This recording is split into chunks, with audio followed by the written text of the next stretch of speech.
And we're back with another update to this Virginia Giuffre situation. Apparently, her lawyer has responded and done an interview here on with Piers Morgan, and I kind of got mixed feelings about Piers Morgan, but I think that we definitely want to hear what the lawyer has to say. He's demanding that Prince Andrew come clean and apologizes.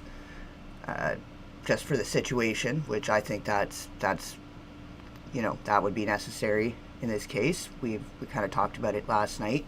But welcome everybody. What's up, One Love, Faucet Queen, Christina. Welcome A&R Will. We got some new faces in here. Sam 3, Denise, Amanda is awake. Welcome everybody.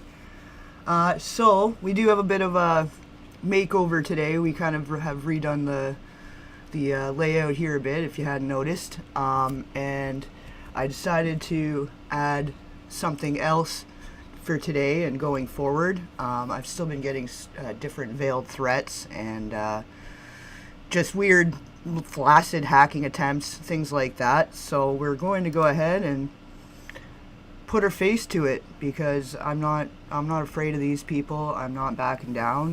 We're going to keep talking about the great big elephant in the room, whether they like it or not. So it's a special new edition for today, I guess, and just for going forward, why not? Because we're not afraid. We're standing strong. We're standing up, standing tall. So without further ado, let's go ahead and bring this up. This one's going to be kind of like a quicker stream. The interview itself was around half an hour. So I'm going to do some commentary, going to see what the lawyer has to say, and then we have another segment for later tonight. I figure I'm just going to start winging it. I've got all these like short form, long form, different projects on the go, like a dozen projects on the go, and it's all getting backed up. New things keep happening, and I want to be able to stay on top of everything. So and I've been doing not too bad, just winging it, like I said. So we're going to be doing a little more of that. And I've been wanting to do that, the Holly Weird Unplugged segments, for a while. I kept pushing it back and kept changing it up and trying to find a right time for it. So we're just going to break the ice and do that later this evening. And I've had to keep pushing back the Menendez trial updates as well, but I do want to get that going for tomorrow. So stay tuned for that. But without further ado, Virginia had a new lawyer as of January this year. Fair enough. So I guess this was the former lawyer. And from what I understand, he's got some weird connections to some other folks, which, if we maybe want to do a deep dive at some point, it's something to look into. So, because there was something fishy there, but the fact that he's speaking up on her behalf and doing this interview and demanding an apology publicly from Prince Andrew, I think definitely we need to take notice of that.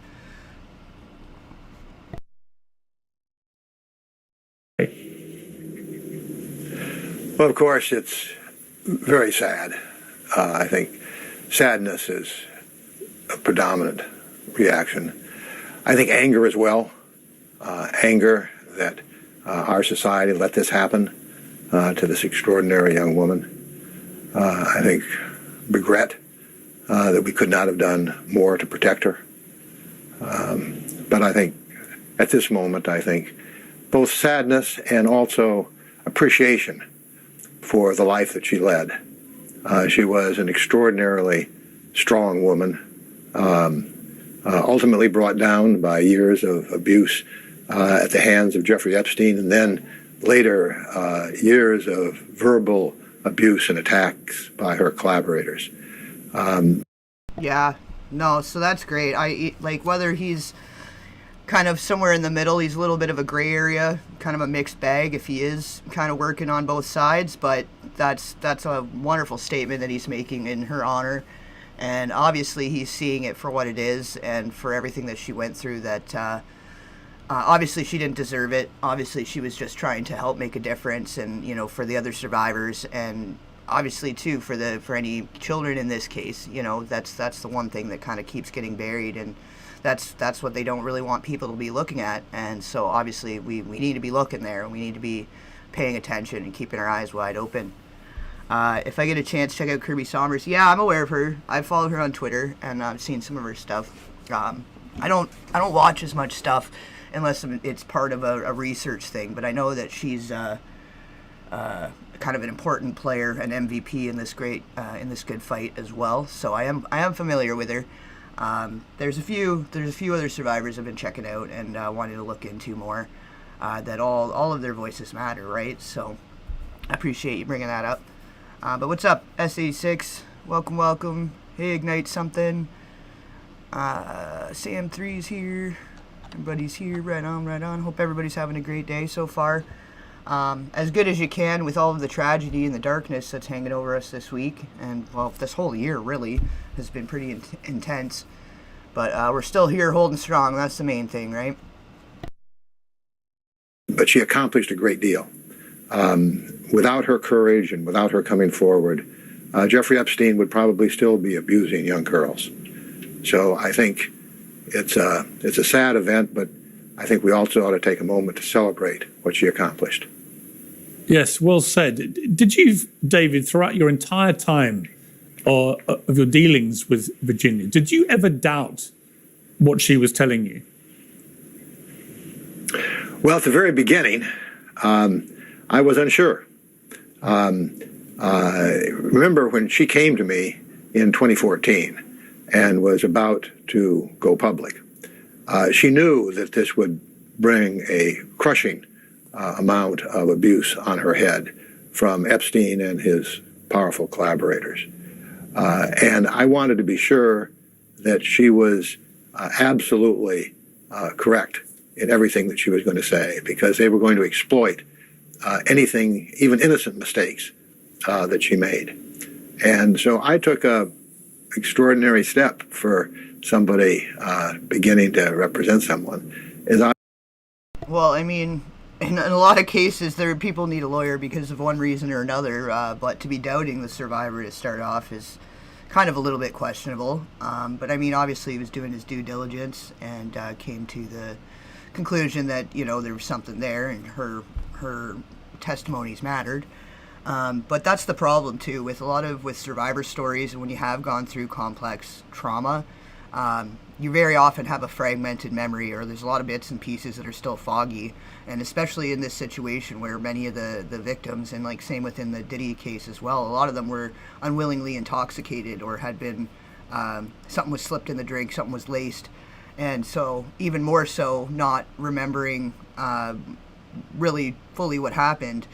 Even in the Menendez case as well, a lot of the other guys, the other boys that came forward, well, men now, but that were boys while they were in the Menudo group and had faced harm and trespasses. A lot of them were waking up the next day not having any clue what happened, but were, had like rug burn and were bleeding from certain areas, and that would indicate that there had been abuse, but obviously they couldn't piece it together exactly what had happened. But knowing who was around and who, which names frequently came up when other victims were coming forward, right? So that's obviously like the one thing that we definitely need more of an understanding and need to have more of an awareness about the outcomes of trauma, the different, the spectrum of dissociation. And again, too, like a lot of people, I've probably said it before, or you probably heard me say it before, but that another outcome of trauma is addiction too, right? So you do get some of these folks that are just trying to self-medicate and trying to numb the pain of the bad memories, the flashbacks, the night terrors, all this stuff, and then it all adds to their lack of credibility, and it kind of works against them in the long run. And that's what a lot of these perpetrators depend on is the spiral of these people, or them being crushed under the weight of the situation and self-destructing. So definitely need to break the stigma with trauma and addiction, and just as a collective become more aware and more knowledgeable about as much of it as we can, because knowledge is power. I required her to not only go through a rigorous examination, but I had her take a polygraph test. I wanted to be absolutely certain that the stories that I was being told were accurate. And remember, at this time, Epstein was a celebrated personality, celebrated by the media. There'd been a puff piece about him in the New York Times about his philanthropy. He was entertaining academics, business people, as you say, princes of the United Kingdom. So if we were going to take somebody on with that much power, those many friends, I wanted to be absolutely certain. So I checked it out pretty thoroughly. I never had any doubts after that. Right. It's fascinating. You once said everybody's entitled to a lawyer, but not everybody is entitled to me. Now, there have been reports, right. I don't expect you to confirm this, but there have been reports that you can charge $2,000 an hour for your expert advice, which is befitting of somebody who's been one of the most successful lawyers in American modern history. But you worked on Virginia's case, I believe, for free. Why did you do that? Well, she couldn't afford the kind of representation that she needed, because it was not just me, but it was all of the resources of our firm. Which, okay, so that's a little bit questionable, because that's the thing. Like, obviously, in a lot of these cases, money talks, right? And obviously, we're talking about billionaires and princes, royalty, like really high-powered individuals, and it'd be very easy for them to pay off the plaintiff's attorneys, and especially in this case, I guess if he was doing it for free for her, who was paying him? You know, like, I'm just wondering if it's really just out of the kindness of his heart and he was doing the right thing and really just wanted to see justice for these survivors, or if there was something bigger at play here. Because from what I understand, like I said, there's some other weird connections between the one lawyer and some of the other people involved in the case. So it could have been a conflict of interest in some ways, and maybe that's why she ended up getting a new lawyer. You guys were saying in January she had decided to get a new lawyer. So, I mean, I want to believe he's a good guy. I want to believe he was doing it for the right reasons, and that he truly wanted to help seek justice in this case. But it's hard to say. It's hard to say because it's like what do they say? The keep your enemies close, or keep your friends close and your enemies closer, or whatever. So if somebody else had this guy in their pocket or something like that, you know, you just never know. And obviously that's speculation. I can't say anything for sure. Do your own research, draw your own conclusions. But Sigrid McCauley, one of the leading partners at the firm, devoted most of her time for years on this case. We had a whole team, more than a dozen lawyers working on the case. So this was a situation that if she was going to come remotely to a position where she could compete and deal with the forces against her, she was going to need resources that she could not possibly afford. Also, this was one of the gravest injustices I think our system has seen. I mean, this is a situation in which you had abuse of children going on in plain sight and nobody doing anything about it. You had, a few people trying, but the media was ignoring it. Prosecutors were ignoring it. It was exactly the kind of fault line in our justice system that I think lawyers have an obligation to deal with. Okay, all right. I'm kind of coming around with this guy, on this guy, because that is it. That's the main thing. That's the utmost of importance in this case and so many others where the victims don't seek justice, because at that point it's not even necessarily about the victims. There's only so much that can be done to go back and repair and compensate for that. In any case, too, when you think about it, getting paid as a victim of this kind of abuse, getting paid out is almost like just another way of reprostituting people. You know what I mean? It's still it's an exploitation. Like it's the exact same model that was happening that they were being abused in, right? So that's not necessarily what a lot of these victims want. I mean, obviously it helps because they need specialized therapy for the trauma, and there's a lot of other things that come with trauma that can affect you for the rest of your life. So having money to sustain yourself and to be able to get help in that situation, obviously that is a part of it. But ultimately, a lot of these victims, it's that they want to stop the perpetrators. They want to rescue the kids that are still in that system. They want to put an end to the whole enterprise, right? So if we can still be focusing on that part of it and seeking restitution, just, not even just for the victims, but making a change for going forward so that less kids are being re-victimized or being victimized as we speak. There's so many different islands, there's so many different little networks, and of all kinds. Everybody's got different preferences, and there's different networks and hubs that cater to that. Like with Diddy, it seemed that he was kind of catering for his own preference, that there was it seemed to be allegedly a preference to young boys, where with Epstein he was catering to those looking for young girls. So I mean, it's the same. It's two sides of the same coin at the end of the day. And, regardless, children cannot consent. So, I mean, at least we're starting to wake up. And it sounds like people are starting, and in the mainstream, too, to speak up about it. We're seeing all these big busts. We're seeing different settlements and things coming down the line for victims going back to the 80s, like that one Child Protective Services settlement coming out of LA County for thousands of victims going back to the 80s, getting a huge settlement, a bigger settlement than like the Boy Scouts and the church abuse combined, which, at least we're making progress. And like I said, it's not that the money really fixes it, at least acknowledging, I think, makes a big difference and starts to spread more awareness about the overall, the great big elephant in the room. The facts about her life, I think, are fairly well known. She was sexually abused when she was 7 years old by a man known to her family. She ran away from home when she was 14. In 2000, when she was 17, she met Ghislaine Maxwell while she was working as a locker room assistant at Donald Trump's Florida resort Mar-a-Lago. Maxwell offered her a job as a masseuse to Epstein, who later trafficked her to his friends and clients, passing around, it was said, like a platter of fruit. And among them, she said, was Prince Andrew, who she said she was forced to have sex with on 3 occasions. That's definitely another thing that we need to change our opinion on, that people automatically want to say, oh, well, they were a runaway, they're not a victim, they made their choice, they got themselves into it, so on and so forth.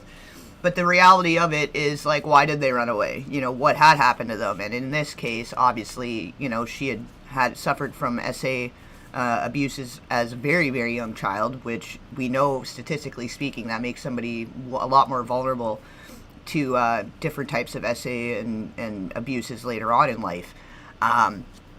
So... we're still talking about a child here. Like, I know that, people in their early 20s, mid 20s may not look at it that way, but even still at 16, 17, like, you're a kid. And if you're on the street and you're trying to get a job and you're just trying to, like, make ends meet and, support yourself, and everybody around you, all they want from you is something to do with your body, that's so demeaning, and it adds to the feelings of worthlessness and the lack of self-confidence, and it's so much more damaging. It's like a re-traumatization throughout life. And I know some people, they're making a lot of comments I've seen, which is sick because this is a deceased woman we're talking about here, but a lot of people talking about that she had ended up being a recruiter for some of the other younger girls going forward. But when you're in that situation and you're heavily controlled and you're surrounded by powerful people that could hurt you or have something happen to you, which obviously something did happen to this woman, whether it was actually self-inflicted or she was driven to it by these people, there's a whole vicious cycle there. And either way, at least she had come forward and was trying to make a difference. As when she reached adulthood and she started putting it together, she wanted to make a difference, and that's the difference. Where Ghislaine wanted to come out and cry victim, but not until after she was sitting in jail, and then she's like, oh, well, I regret hanging out with Epstein and and then try to say that she was a victim too. But she's like an adultier adult, she's an all the way adult, 30 plus years of being an adult, going from between your 30s to 60s. If you don't figure it out somewhere between then you're a little more of a willing participant than being able to say that you're a victim. So that's the difference there, and this is why we need to stand up and we need to, amplify these survivors' voices, so that we can break those cycles. We got to be the generational curse and trauma breakers. Because it is a vicious cycle, and this is how people have been made so much more easily vulnerable to the evil powers that be. Right. Welcome. Yeah, I'm seeing a lot of new folks. We started a little earlier today. We kind of usually do it around the same time, but I'm trying to switch up the timing on some of these. So yeah, welcome Lifsa. I don't know if I'm saying that right, but welcome. But lots of regulars too, so I'm glad that you guys could catch us at this earlier hour.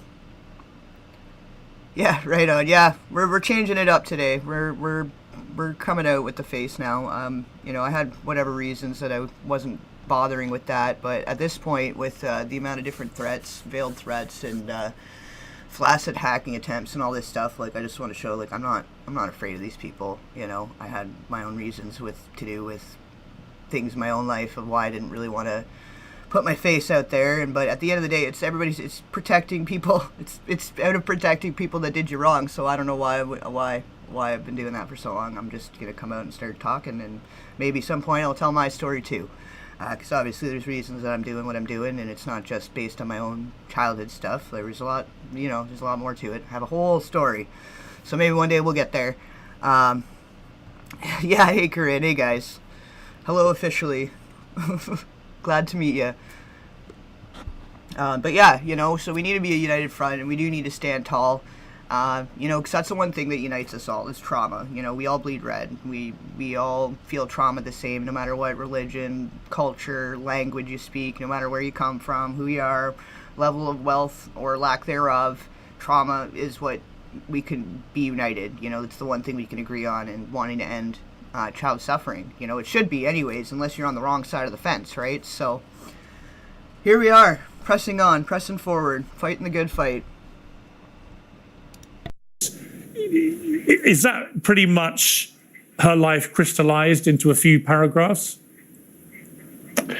Well, I think it is an accurate description of some events and of some of the abuse. I think what it doesn't capture is the triumph of the human spirit that she represented. Because despite that background, she became a passionate, courageous, strong, effective advocate for the vulnerable. She dedicated the last 11 years of her life fighting to make sure that other children didn't have to go through what she went through. So I think that it's right to focus on those years, and it's right to focus on that abuse. I think it's also right to focus on the abuse, the verbal abuse that continued as Epstein's collaborators tried to salvage their own reputations by attacking hers.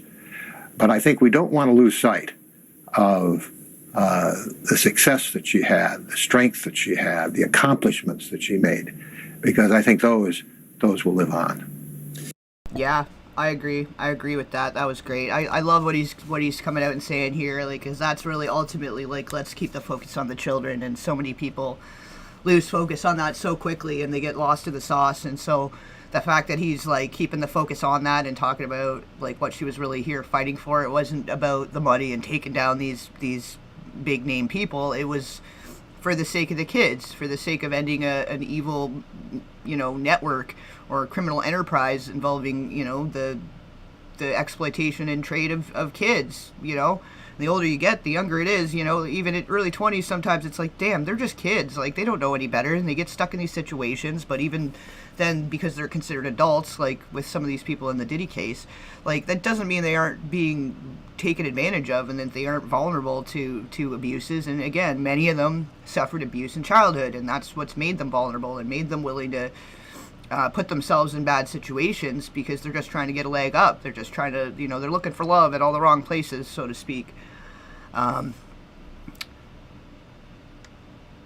Yeah, no, sounds good, guys. Yeah, if anybody has any suggestions or tips or anything you want to offer to the good fight, artwork, stuff like that, if you want to reach out, actually here, I'll just drop the Linktree link. There's a contact form through the Linktree link.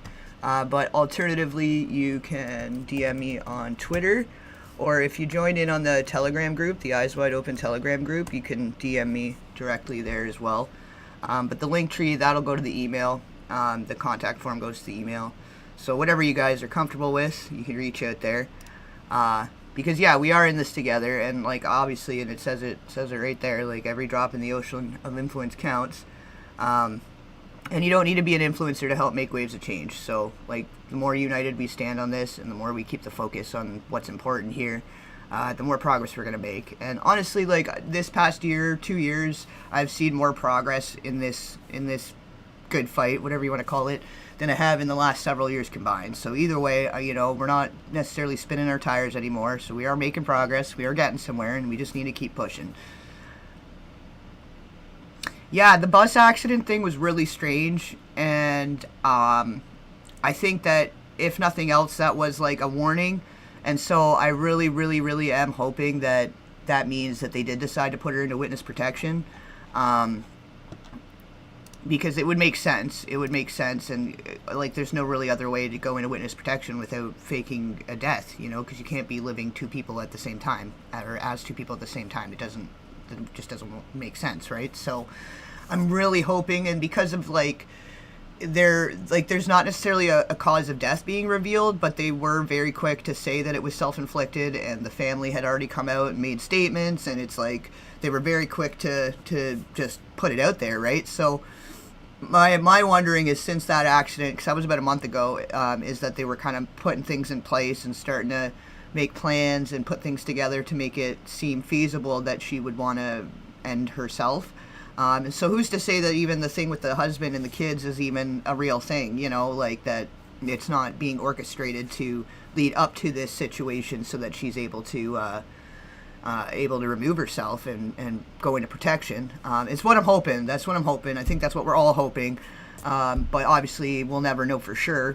And we should be paying our respects and, let her legacy live on and take that baton and keep running this rally race on her behalf and for all the other survivors and, people like Allie Carter and Kathy O'Brien, who's been out here for over 35 years.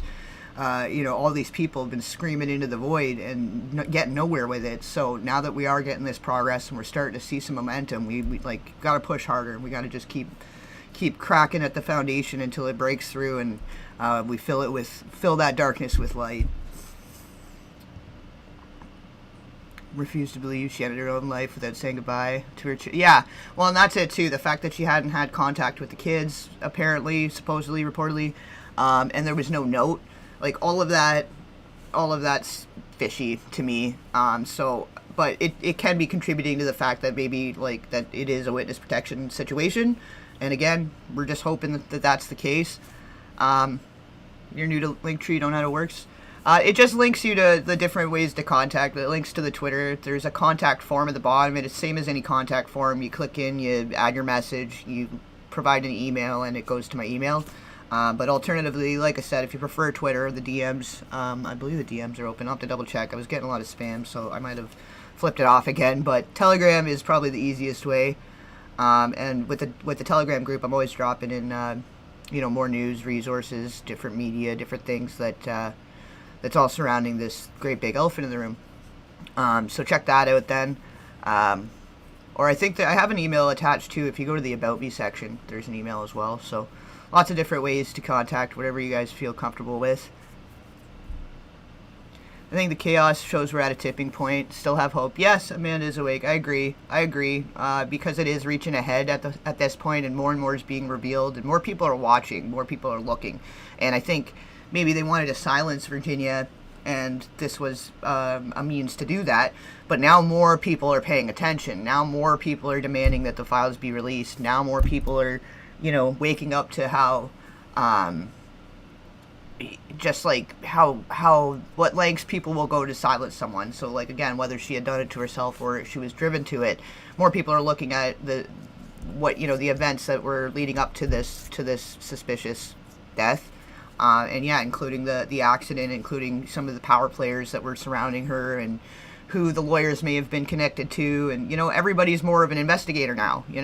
We're finally using the age of information to take our power back, and it's the closest we've ever been throughout history from breaking these invisible chains, and having like the 1% controlling everything maybe isn't the way to go. The rich are getting richer and the poor are getting poorer, and more kids are going missing every single year. Like it's $150 billion a year business, $150 billion a year business. It's basically the biggest business on the planet. So anybody involved in that is going to have a lot of incentive to want to keep it going and have a lot of money to continue it, to be able to pay to cover it up, or to pay for the best lawyers, or to pay for the people to turn a blind eye or keep quiet.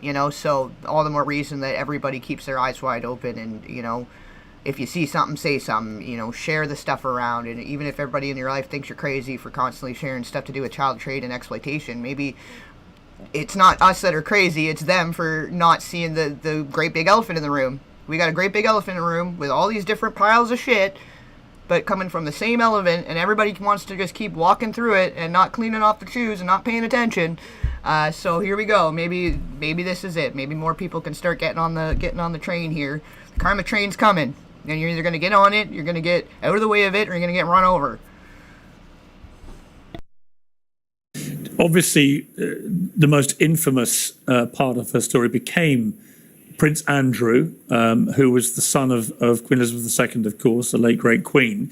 He always denied the allegations. He said he wanted his day in court when she brought a civil case against him in New York. You were involved in that case, of course. But having said he wanted his day in court, he then chose not to have his day in court and settled for this reported sum of many millions of dollars without admitting liability. So far, Prince Andrew has not made any statement since the death of Virginia Giuffre. What is your response to that? I think that, and I've said this before, as a matter of human compassion and religious faith, I believe in redemption. I think Virginia did too. I think Virginia hoped that the settlement that was made by Prince Andrew would be the start of his accepting responsibility. I think that he needs to take responsibility for what he did. Virginia was always more interested in fighting the sin than attacking the sinner. Yes, I agree. That's what it's about, too. It's about the overall picture, the bigger picture. It's not even just about Epstein, right? Yeah, no worries, D-Day. Swear. It's a swearing matter. Like, and shit's not that bad. That's okay. But to speak to that, I mean, we've got groups of people that, in our faces, as part of their ceremonies and traditions or whatever, are suckling the blood from a fresh circumcision. And that's a thing. That's a thing for certain Orthodox people of a certain belief system. And that's what they're doing in our faces. Like, that's wide open. That's not a secret. And, there's been a bunch of babies over the years that have contracted STDs and had all these long lifetime issues due to that specifically. And if they're willing to do that in our faces and openly, publicly, like that, there's no denying that. There's a name for it, and it's a part of their traditional whatever ceremonial thing in some cases. And so if that's what they're doing in our face, and they're doing that out loud and proudly, imagine what they're doing in secret, and we know now that all these different underground systems do exist, and if you look at history to do with the Prohibition era, and you hear all these elites talking about their underground bunkers and their doomsday whatever tunnel systems, all this stuff, like, we know that there's a lot more going on behind the scenes and right under our feet, and just hidden in plain sight even too. Like, how many cases are it's all in our face. It's all in our face, so we can't ignore it. Like, you got to be really going out of your way to keep your eyes wide shut at this point. So let's keep them wide open, and let's look at what's really going on here and who's really pulling the strings, and following the yellow brick road, because it all leads back to somewhere. If you follow enough of the rabbit holes, they all lead to a tunnel.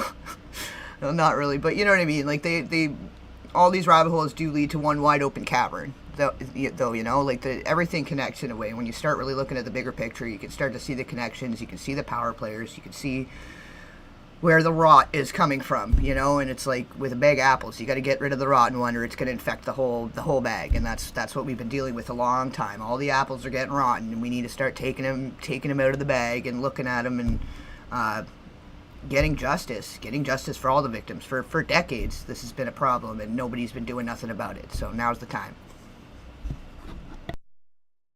And I think that she would have accepted Prince Andrew taking responsibility and would have recognized that. And I think that it's not too late. It's never too late. And I think that if he wants redemption, if he wants forgiveness, he's got to take responsibility for what. Yeah. Well, that's pretty much what we were saying the other night, too, is like he's got to say something. Like, he's starting to make public appearances again and all this, but he won't say anything about it, and that just shows weakness as far as I'm concerned. Like, whether you feel like you were guilty or not, to at least show some kind of remorse and sympathy and compassion, empathy, you know? Like, maybe we could start there. But yeah, gray area. Kubrick's another story. Like, that movie, there was about 20 to 30 minutes from that movie that were either removed or heavily edited.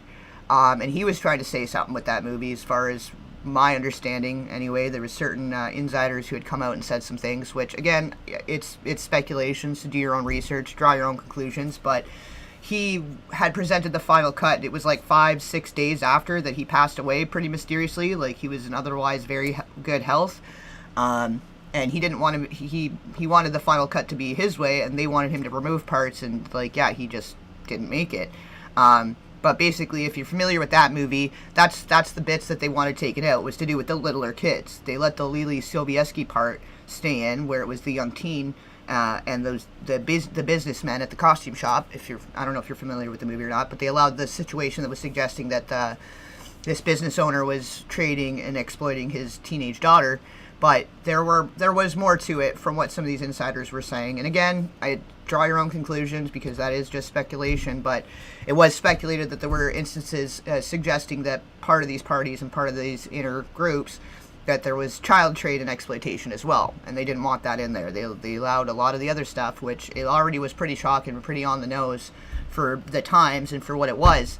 But that was what Kubrick was trying to talk about. There was a lot of stuff that Kubrick was trying to come out and say.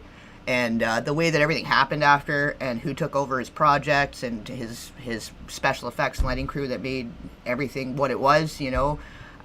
Shit, I could go on a whole, like, I'll have to do a deep dive on that with you guys one day, because, yeah, there's a reason I say the Eyes Wide Open all the time, and I reference that movie quite often. What happened? He came pretty close in that statement. It was a step in the right direction, and I hoped, and I think Virginia hoped, that he would take the next step as well. Unfortunately, for whatever reason, maybe his advisors, he didn't. But I think, as I say, it's not too late for him or for anyone. What would you like him to say? I think that's up to him. I think I'd like to have him say, "I'm sorry." He sort of said that, but I'd like him to be more direct about that. I'd like him to say, even if he doesn't remember what happened, I think he needs to recognize that he clearly had sex with young girls with Jeffrey Epstein. I mean, he may not remember that it was Virginia, but he can't forget the event. And he needs, I think, to just come clean. Yup. He's just saying it. He's not even holding back. I can totally appreciate that he's just coming right out and saying it. Oh yeah, well, and then the Kidman thing. If you look up Fiona Barrett, who actually her book is called Eyes Wide Open. her whole story is quite compelling when it comes to the whole Hollywood sphere and how things are, how certain people are kind of groomed and programmed and trained to be used in various capacities, whether it's in the entertainment industry or for military or for politics or whatever, what have you. But yeah, that's a whole another deep dive for another day too. And yeah, the access to the CIA operatives, like, it's coming out a lot more now for sure. That there's a lot more involvement in these special services in Hollywood than what they want people to realize. Like, even Jim Carrey had an ex-CIA or something like that had trained him for The Grinch to be able to, what's the word? Like, to be able to withhold great torture, like to sustain himself and keep his composure under a torturous situation because of the length of time it took to put on the costume and do all the makeup, and then how constricting and isolating he was having panic attacks and things like that. So they had had him take this course, or like get this training from a special agent to how to sustain himself during filming, and how to keep his sanity or what have you, you know. So it was sort of similar to, like, if in a torture interrogation situation, how you would be able to maintain your mental capacity and your mental strength and your whichever, I don't know. I think there's a word for it. I'm looking for the right word for it, but I think you guys know what I'm trying to say. So there was that, and then there's just, you know, with certain special effects, certain intel, we know that there's involvement. That celebrity trainer that keeps coming up in a lot of weird, suspicious death cases, and like Kanye's talked about him, that Harley Pasternak guy, he had a Canadian defense, special defense forces background as well, and he had worked with different substances that most people don't even know about, let alone have access to. Different performance enhancing type things. So there's a whole lot more of that too, and we don't need to go into the whole thing. That's again another deep dive for another day. But we're starting to realize how much more all of these things are kind of in bed together versus being separate entities. You know, when you got money and power, you know, it's a different world than what the average person is familiar with and what they would have access to, right? You know, he's not somebody that Virginia had animus towards. I think the settlement that she worked out was something, you know, that indicated that she didn't necessarily want to drag him into court if that wasn't necessary. It's just a question of taking responsibility, accepting responsibility for what happened. Now maybe he has a version of what happened that's different, but he can't deny that he was with her. I mean, you've got... That's actually, and I'll skip this back because I kind of cut him off in a weird spot, but I'm working on that. That's one of the videos I'm working on right now, is the cryptic tweets, decoding Kanye's cryptic tweets between then and now, and, you know, digging through, because he does say a lot of nonsense, crazy, nonsensical things, but I feel like that's the only way that he's able to drop truths, is by kind of coming off as a little bit unhinged and a little bit nutty. But then in between some of that craziness, there's some truths. There's some big truths that he says. And yeah, he went on all those rants all those years ago and trying to show us how celebrities and influential people can easily be controlled and managed and coerced, blackmailed, manipulated, all this stuff. So even without the use of different substances or whatever, you know, and then if you push too hard against the grain, they 5150 you, right? So Kanye, like, he's been trying to put this out there for a long time, and yeah, if you check out the Tila videos, I've kind of touched on Kanye and some of the things going on and how there were some parallels there, and it all kind of comes back to a Diddy party, to be honest. The whole spiral that Tila went through, her whole life started kind of spinning out of control after that white party in 2009 at Diddy's house.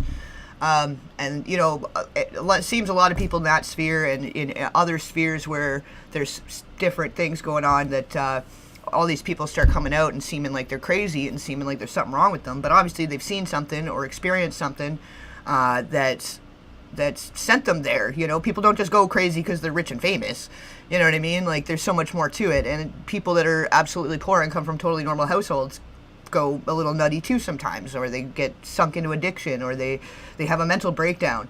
Why is that? Why don't we look at why people are having the mental breakdown instead of making a whole sensationalism and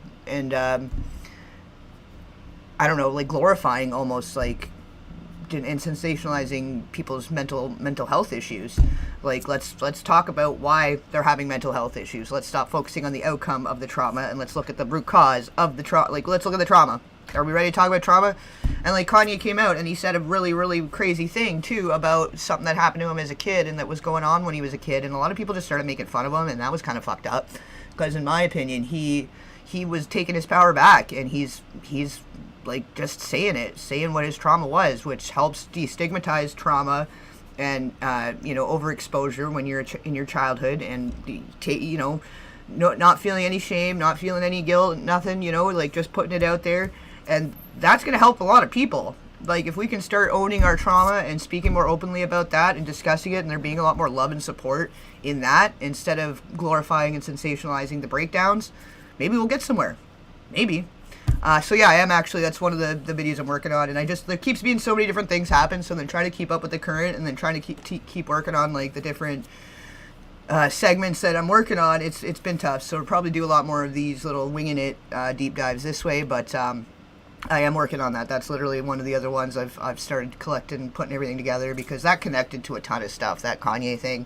When you look back, and like when he came out and said all that stuff about Harley Pasternak, Aaron Carter, his last tweet was to Kanye, basically saying, hey man, let's talk, because he was going through it, right? And then like 2 days later, he's suspiciously passed, apparently drowned in the bathtub, but no water was found in his lungs. So yeah, let's revisit all of it. Let's revisit all of that. And then look at Justin Bieber. Exactly. Look at Justin Bieber. He's literally sitting in exactly the same position, having the same kind of symptoms of trauma that Aaron Carter was, that like a year before he passed, that we could see so clearly now. Now we can see it so clearly. So are we going to do the right thing now? Are we going to stop making fun of people that are having a breakdown and stop sensationalizing that, and actually like look at the root cause and put two and two together and actually do something about it? Or are we going to just keep sitting back and letting child stars and young kids get traded, exploited, and then discarded when it all catches up to them, and in their adulthood they start realizing how bad their childhood was and all the shit they went through? They start becoming the ages of the people that were supposed to protect them or that trespassed against them, and of course they're going to go a little nuts. How do you reconcile with that when it all starts coming together, and you start getting flashbacks become more clear, you start putting the pieces together, and you start realizing, of fucking course you're going to start breaking down. If you didn't, there's something wrong with you, right? So let's stop thinking that there's something wrong with these people having the breakdowns and look at the people that were around them and what happened to them. Because that's the people that are fucking crazy, that go through life doing bad things to people and thinking that it's okay and acting like everything's totally fucking normal. And, oh, what trauma? I wonder what trauma? Oh, fucking morons, man. Like, we gotta figure it out pretty damn soon. Oh, Charlie Sheen. I did a whole deep dive on that a while ago, and like I'd predicted a bunch of stuff in that video that finally came out, like in the Quiet on Set and whatever, like to do with Man of Binds and stuff. I did a Man of Binds video, and if you check out even the Britney Spears, the Charlie Sheen, I've been trying to expose this shit for a long time, like without really coming out and talking about the actual programming. I kind of showed how these child stars are sort of groomed and trained, and what they're exposed to, and how it's adults giving them drugs and alcohol at a young age, but somehow it's their fault when they need to go to rehab at 13. Drew Barrymore. So it's time we put all these pieces together, because there's all kinds of pieces to this puzzle, and they all fit one bigger picture. It's the same great big elephant in the room, just different piles of shit, and we gotta trudge through it. We gotta trudge through it to clean it up. Are we gonna just keep filling up the world with shit, or are we gonna clean this shit up? Right? And yeah, they get off on it. It's sadism, and it's just evil people. There's sociopaths and psychopaths seem to run the world, almost. Like maybe not. I'm not a licensed therapist or anything, so I can't make any diagnoses. But it kind of seems that way with how much evil and sadism is plaguing the world, right? The photograph, you've got the testimony from other people. Continuing to deny he didn't know her, he never met her, he had nothing to do with her. That's not productive. it's also not right. Did you have any doubt, David, from all your conversations with Virginia, that she had sex with Prince Andrew, as she claimed, on 3 occasions? I never had, after my initial vetting of her, I never had any doubt about her reports of what happened. I think everybody who met her was impressed with her credibility. I think a lot of people attacked her who didn't know her. A lot of people in the media repeated attacks on her that came from people who had an agenda of trying to protect themselves by attacking her. But the people who actually knew her, actually talked to her, I think always found her to be extraordinarily credible. I mean, she didn't overstate. She was somebody who was careful. Well, not to mention, he's like, oh, I never met her, I don't remember it, but oh yeah, that picture could be me, but I don't know if that's my hand, and oh yeah, she said I was dancing and sweating on her, but I don't sweat, I have an army injury. Like, his whole defense of it was like just a total PR catastrophe. It was so bad. And if you haven't seen it, I linked it in the Telegram group, the Eyes Wide Open Telegram group, so if you guys want to check that out at one point.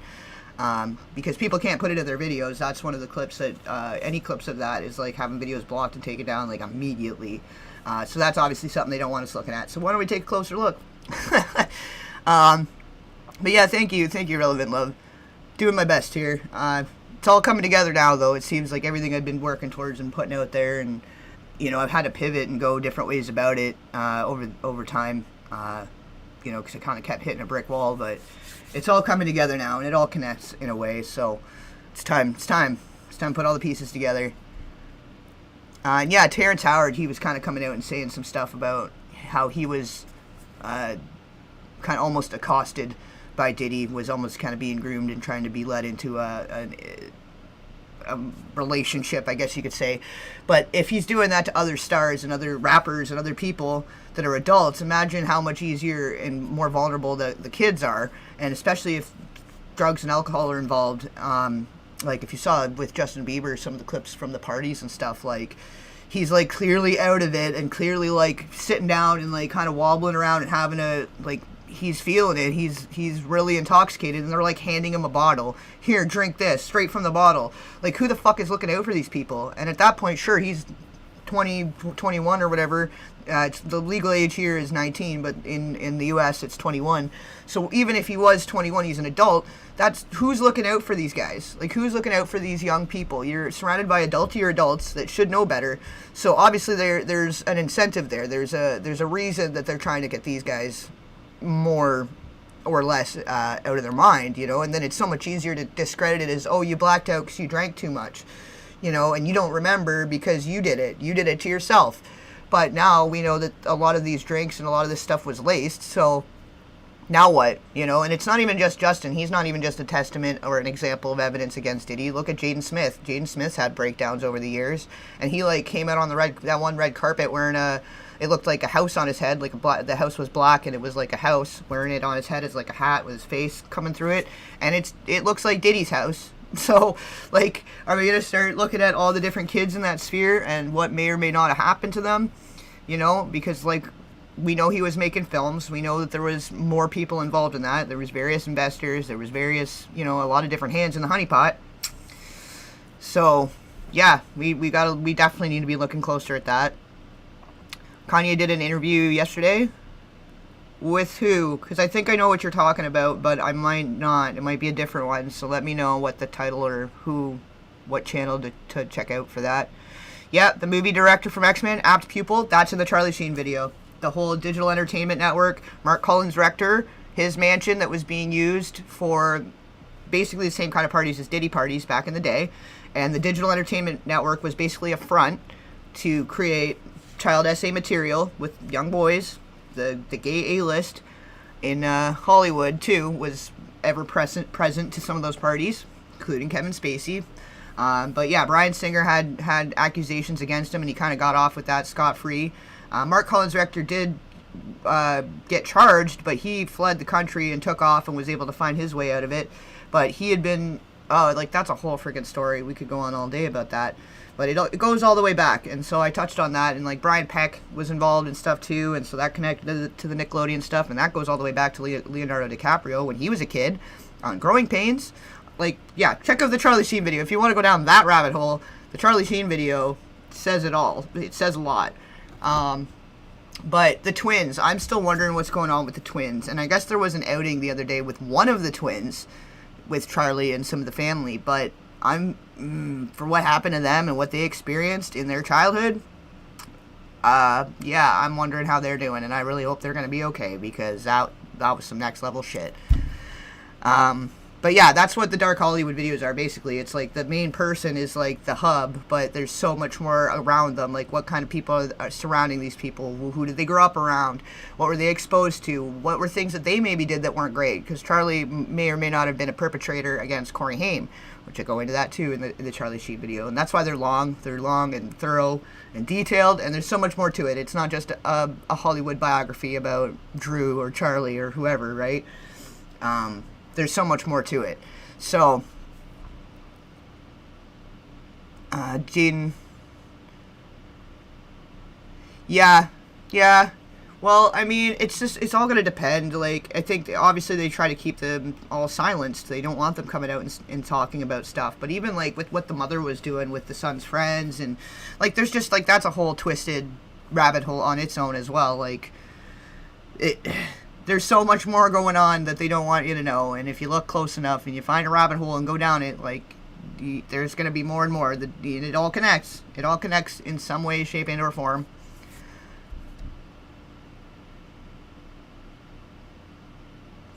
Yeah, well, and that's why the Quiet on the Set wasn't as thorough. I think by the third episode or fourth episode or something, somebody got to them, because they were going to go into it more, because there was like 5 or 6 known predators that were working in and around that time with Nickelodeon, and nobody wanted to look closer at it. They're like, okay, well, we'll let you get this far, but that was stuff that, like, yeah, I talked about it years ago. People kind of knew about it years ago, that Drake Bell had been abused by Brian Peck.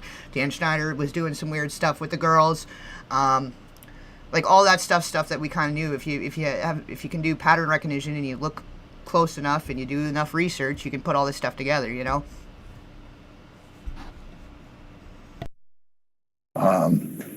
As I say, she knew that any mistake she made, even an innocent one, would be used by people trying to take her down.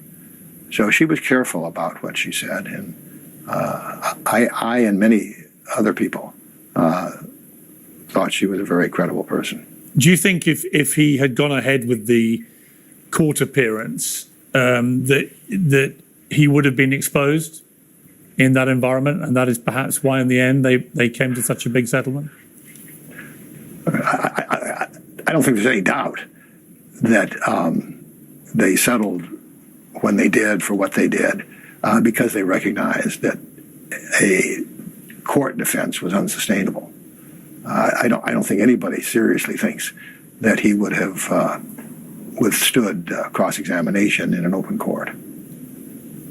He's also, as I said, he's not made any statement at all since the news of her death. Do you think at the very least, as you said, talking about compassion, should he at the very least have said something publicly about her death? I think I would have liked to have seen that. On the other hand, I think we have to recognize how complicated it would be for him to say anything at this point. I think that, on the one hand, I think he will be criticized for not saying something.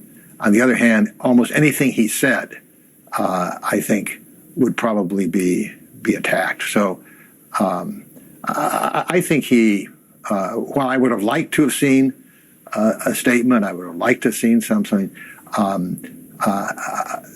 I've got a lot of sympathy for the position he is in terms of trying to craft something that wouldn't just make things worse. I think we all saw when he's tried to talk before about this, his failure to really come to grips with it has ended up making him worse off. So I I would have loved to see him take some responsibility at this moment. But I'm totally understanding why he would not rush out to make a statement. Well, yeah, like, I mean, at this point, he's already made enough of a fool of himself, and so, like, what could he even say now? Like, if he's not man enough to apologize and just, like, take some accountability, and whether he still wants to say he's innocent or not, that's totally beside the point. He should definitely say something, even if it's just going to make him look worse. That's the point of it. That's the point of it. Don't do shitty things if you don't want to look like a shitty fucking person. Pardon my French, but like that's the whole freaking point. Don't do this shit if you don't want to have to be accountable to it and have to take responsibility for it later on and be, you know, put under the spotlight with it. Like, duh. Yeah, thank you, Andrea. Appreciate that. Doing my best here. And yeah, Denise, there's a bunch of good there's a recommended watch list there for different movies trying to tell you something, and just point at different documentaries and things there. All kinds of media resources and different things to check out to help wake everybody up. That's all we're trying to do here. Just wake up and take a look, you know. I'm not expecting everybody to go down all these rabbit holes all day the way that I do, but, like, just start asking questions. Start looking closer at things and do your own research. Don't just let the MSM tell you what to think about stuff. Like, go make your own decision, you know. Do the research, draw your own conclusions, and use your discernment, right?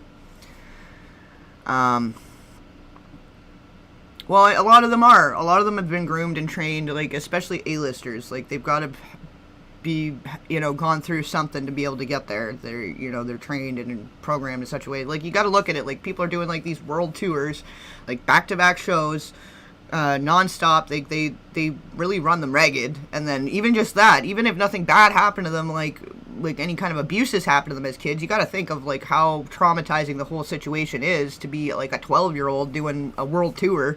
Like, look at what Justin Bieber went through when he was just a little kid, and Aaron Carter and all these young stars, like, even, like, with Miley Cyrus. And you know, it seems like there's, like, a bit of a pipeline of how that they kind of train and groom them and get them to be, you know, a manufactured star power in such a way, right? Yeah, thank you, Carbon.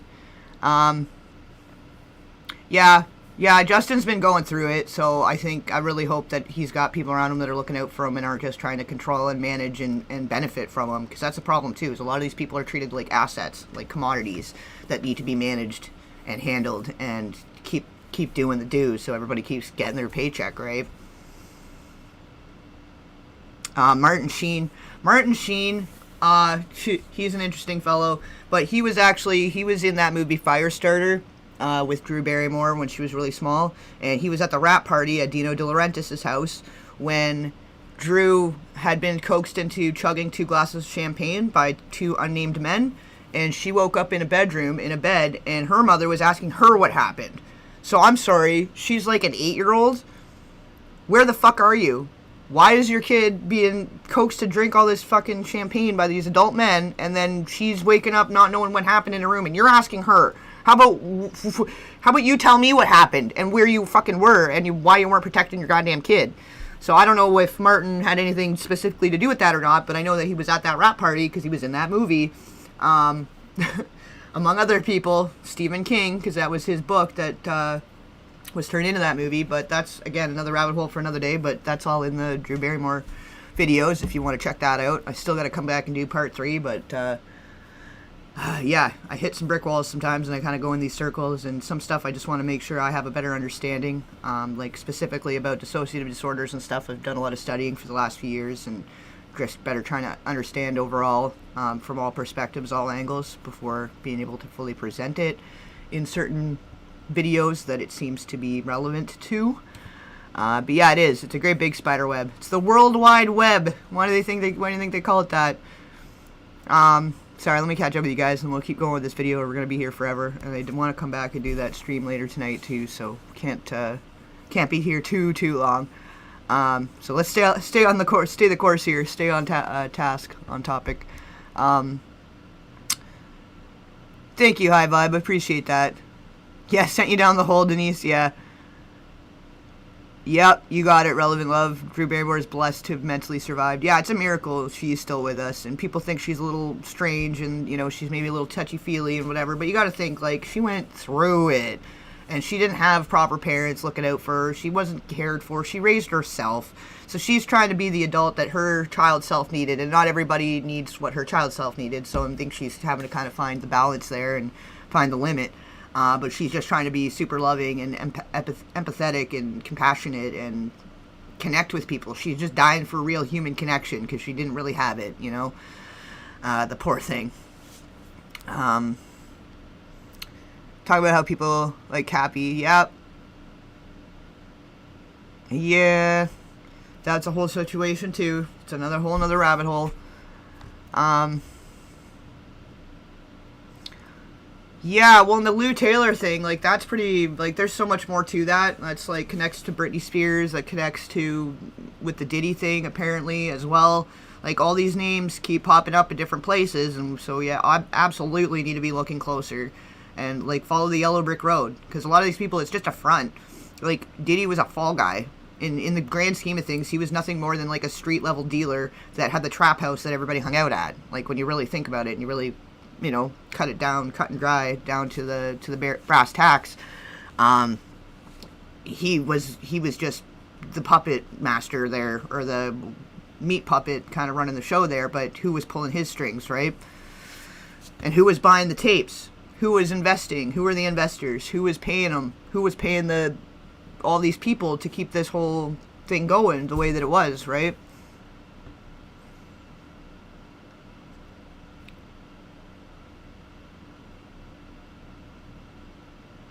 Well, and that's it too, exactly. Like, what's normalized for them as kids, it definitely gives them a skewed perception in adulthood, and they really have to, like, go back and relearn themselves, reprogram themselves to what's okay and not okay. And, like, Drew Barrymore and Brooke Shields did a great segment about the Me Too movement and how it left the kids behind, that they didn't have any skin in that game because they didn't even know where to start, because they're still trying to figure out what was their own fault and what wasn't, where none of it was their fault. But they'd been conditioned to think, oh, well, I put myself in that position, and I went to that party, and I did the thing, so they made the choice, right? But you look at both of those women and what they went through as kids, like, of course they've got some shit. And of course, like, it was all trauma. When you really cut it down, it was all trauma, and exactly where do you begin, right? Like, look at Brooke Shields. Her mother sold her to Playboy when she was 10. And it was not like a full nude spread, but it was topless. And she was a 10-year-old, and it was a whole spread in Playboy, photographed by this guy. And then when she was 17, she went to the courts to try to have it taken out of circulation, and it was denied. They said, oh, it had artistic merit. Oh, okay, we need nude 10-year-olds in Playboy? That's artistic fucking merit? And then where do you think things exploded from there? What do you think people referenced when they're trying to, like, egg these kids on, parents on, to let them photograph their kids nude? Like, if you look at the John Bonet case, the one guy, and it took him till 2021 to fucking arrest the damn photographer, but the woman that was making the dresses for John Bonet, and whose daughter was teaching her choreography and stuff, and had been through the pageant scene when she was a kid, that woman admitted that photographer had approached her and asked to photograph the kid in the nude. And, like, where do you think they're referencing it? They're like, oh, well, Brooke Shields' mom let her daughter, you know, let them photograph her daughter in the nude, and oh, she's like one of the biggest celebrities. Like, what do you think that was a reference point for? And it all started exploding in the 90s, right? So, and then you had the introduction of webcams and more easy access to the internet, and so obviously the whole online network of it all turned into a whole friggin' thing. And it all connects. It all connects in a way. Like, so this is where some of my videos just take forever, because no matter where I'm looking at, it's connected to something else, and I feel like it's all important to mention, you know, but then you end up with, like, a video that was meant to be like an hour ends up at 3 hours, you know. So definitely going to try to do more winging it deep dives this way to kind of keep up with the current. But there's a reason I do things the way I do them, you know, because it all connects back to something in some way. And like the John Bonet case, that connected to so many other similar cases. And my figuring on that case is kind of one that nobody really looked at. And I kind of went down the whole SA angle, because a lot of people don't know that she had there was signs and indicators that she had been abused previously to the night of her passing. So what was going on there. You know, there was something going on there. Like, it all comes back. It's the same great big elephant in the room, right? So can we see it now? Do we see the elephant? Watch out for the shit. There's going to be piles of shit everywhere, but do you at least see the elephant? Because we need to start somewhere. If you're going to see where the shit's coming from, you got to see the elephant. Overloading with info. No, it's okay. I'm full of info. I've been dying to talk about all this stuff too for years, and the way I've tried to go about it is like skirting along the line, because there was so much stuff you couldn't really talk about, and now that the floodgates are open, and I'm like just so pumped to just talk about it all. And so I've got like 12 projects on the go, and I'm like going in every direction at once, so trying to stay on the current and catch up with stuff this way, I think, is going to be the better way to do it. And then yeah, I've been on this stuff for a long time, so I could just sit here and we could go on and on and on of how all these things connect and who's what and where and when and why, right? But anyways, continue this video or we're going to be here all night, and we got the next segment to do a little later. There is a belief he's been trying to get back into public life in the UK, and that this tragic development may have put the kibosh on that. But do you think that if he was now, even at this late stage, given that Virginia has so sadly died, do you think if he was now, as you put it, to come clean, even if he phrased it as "I don't remember," but then conceded that this may well have happened for the reasons that you stated, do you think that that would go some way to absolving him in terms of the, as you see it, the lack of accountability, the lack of responsibility? I don't think it absolves him, but what I think it does do is I think it opens a path for redemption. Redemption doesn't require people to accept that what happened was right. What it does is it recognizes that there, for 2,000 years, there's not been a perfect person on this earth, and we are all guilty of sin. And I think that Virginia believed, as I do, that redemption is always a possibility. And I think that if he were to come forward, I think that would hopefully set him on the path to redemption, and that people would recognize that however horrific some of the abuse was, there was never an allegation that he drugged anybody or that he physically harmed anybody or threatened anybody with physical harm. It's not to in any way minimize what he did, but to recognize that this is the kind of conduct that can lead ultimately to redemption. And I think that it's hard for somebody who is as powerful and as public as Prince Andrew. Well, and if you're going to act like a big, powerful man and take advantage of all these women and children, maybe you could be a big, powerful man and just own up to it. Maybe you could apologize. Maybe you could have some compassion and remorse just for the fact that you were really close to Epstein. Like, that was the thing. He doesn't even have any remorse or regrets of being friends with Epstein, being a predator. Like, so maybe just be sorry, like, that you were in this sphere and you didn't do anything to stop it. If you're not guilty, be sorry that you didn't stop it, because you obviously knew something was going on. You were friends with him. You were around enough to know what was going on. So, like, let's own up to it. Let's take some ownership here. Like, you want to act big, powerful men, like you got all this money, but do you actually have any gumption, any character, any strength of character, any strength of conviction, morals, values? How about that? Maybe we value that a little more than the mighty dollar. And maybe things will start, to really accept responsibility. But I think that is the only pathway towards redemption. Obviously, there's a new monarch in the UK, King Charles III. This is his brother, his younger brother. If Andrew is reluctant to do what you suggest, do you think that it would be the right thing? Oh, is this muted? No. Okay, the thing with the... The thing with the UK is, like, everybody there is so freaking blind. Like, I just don't understand how they don't get what is freaking going on there. Like, King Charles, or when he was Prince Charles, whatever the hell, he was really good buddies with Jimmy Savile. So let's talk about Jimmy Savile. Before we even worry about Prince Andrew, let's look at the whole pattern. Let's look what was going on with why Princess Diana mysteriously, suspiciously died, and who she was dating, and who that guy's father was. Dodi Al-Fayed? Who Mohammed Al-Fayed, who's been accused by all these women over the years, that all this stuff came out after he died. Like, so let's start putting those pieces together. Let's start putting the puzzle together. Like, maybe she was gonna say something, you know? Maybe it wasn't that she was the people's princess that was the problem. Maybe she was gonna say something, you know? And then, like, you look at with Brittany Murphy, and you look at Mac Miller, and you look at all these people, these suspicious deaths, you know, Chester Bennington. Like, we could be here all day if I really wanted to go into it, but I don't got time. We don't got time for it all today.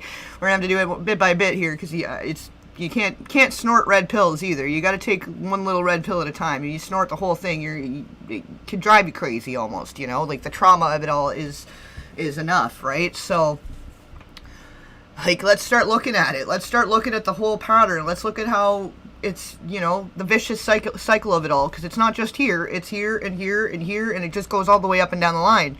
So we're going to look at the big picture, or are we going to keep getting distracted and looking the other way and being blind sheep? Like, I'm getting fired up. But anyway, you guys get it. For the king to try and urge him to?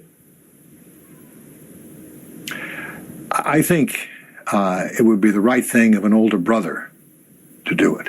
I don't have any insight as to, you know, what the king as the king should do, but I think that I think family should urge family to do the right thing, and I think family should be supportive of people. Oh, and, like, look at Misha Barton's breakdown. Like, if you start looking back, if you look up Herod's sale opening day, and they always had a different special guest celebrity coming down, and it was mainly women the whole time until till Herod's was sold.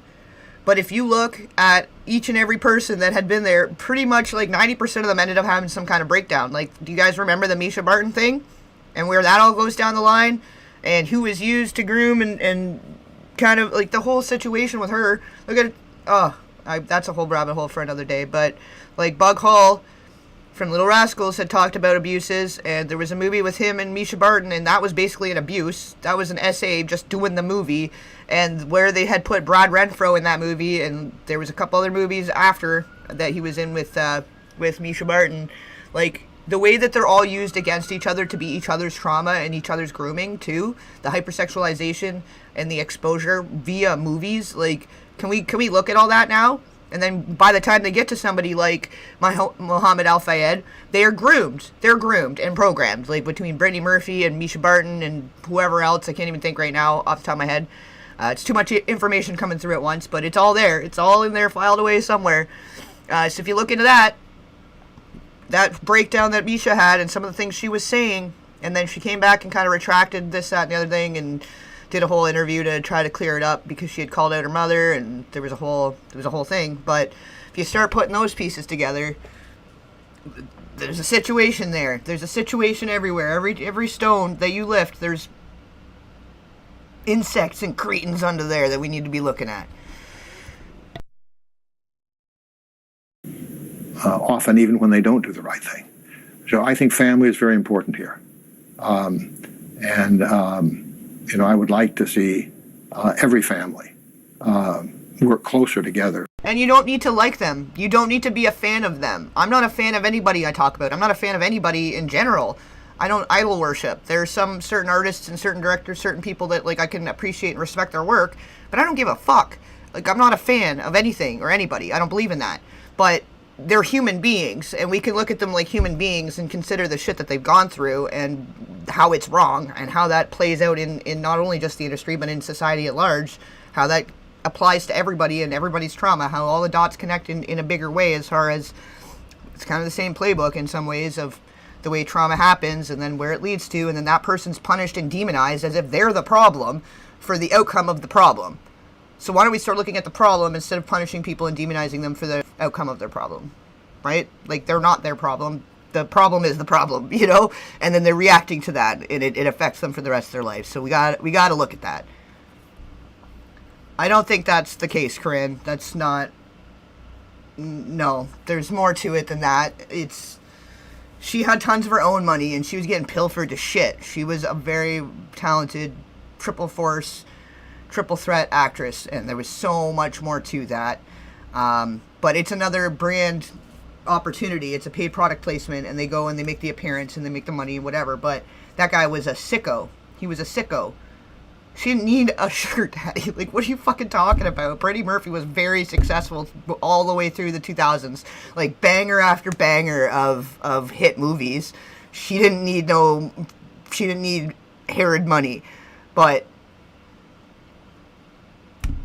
so read into that further before you throw things like that out, because that's so disrespectful to her and everything that she went through. To make sure everybody in that family does the right thing and to be supportive of them.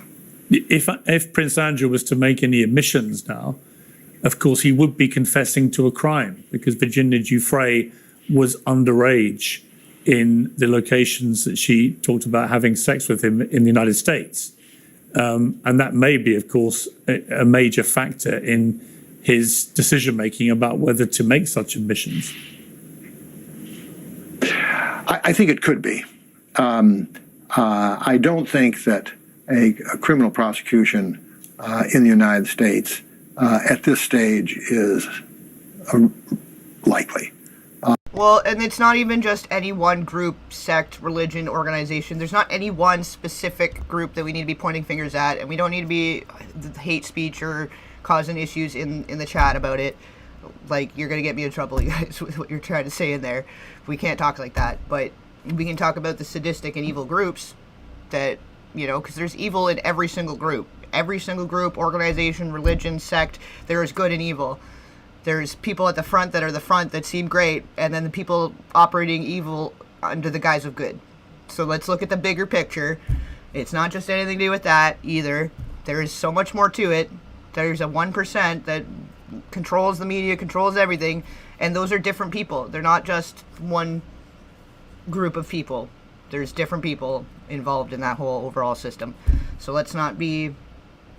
We can't talk like that. Let's look at the bigger picture. Like, stay focused on the bigger picture. And that's where, like, Kanye is hard to talk about, too, because he's kind of, like, he's narrowed in on a certain group. And you got to be careful. You can't exercise hate speech or condone violence or incite anything against any specific group. We're not here to do that. There isn't any one specific group. There are good people and there are bad people. And that's really it, overall. And that's where we need to focus.